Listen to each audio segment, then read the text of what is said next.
Well, first, I'd just like to congratulate the Football Federation of Victoria on this fantastic initiative. There's no question that there is an imbalance in sports leadership when it comes to the role of women, and the very first step in correcting that is to call it out. And that can be done in different ways. We saw it done by Michelle Payne in a rather succinct way after she'd won the Melbourne Cup, but now thanks to the Football Federation of Victoria, we're seeing it done in the way that you're doing it today, where you'll listen to speakers and you'll discuss the issues. And I hope that women will leave here feeling really empowered to make some changes. So if I talk for a moment about the sport I know best, which is of course AFL, by the time I left the AFL Commission, I'm proud to say at my last meeting, there were 3 women in attendance. So that's 3 out of 9 commissioners on the governing body. We, of course, in Victoria have a president of an AFL club. I know there's already a CEO of an NRL club in New South Wales, and I watch the results in women's sport right around Australia, and there is absolutely no reason why women can't go from strength to strength.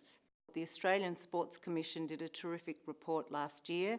One of the things they made clear is that sports organisations often say that women need to change to fit into the sports culture.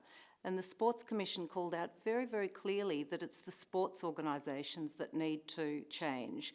And that's been my experience as well. Diversity is important in everything. You only really have to think about life. Sometimes I find it quite hard to articulate why diversity is important, because to me it's like breathing. The conversation is always going to be better if sitting around a table there's a diverse group with different life experiences and different points of view. And I've had the first-hand experience in many settings, but let's talk today about sport, where I've seen the conversation take a different turn because there are women and different people at the table who will have a different point of view that needs to be expressed. I think one of the things that women need to do, first of all, is just to work hard. No one has a sense of entitlement, male or female. So everybody needs to work well in whatever they're doing to prove themselves. Women also need to have confidence, and we often talk about that, don't we? Women can be their own worst enemies and can be the ones who say, I can't do that or I'm not ready for that, when really they should have a good go at it and they'll be just as ready as their male colleagues or peers.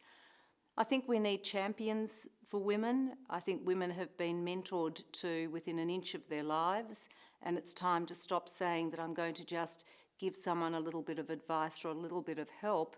And we need men and successful women to make sure they champion women into roles by saying, this woman's got talent, there's no reason why she can't do the role, and you really should be looking at her and giving her a chance to perform.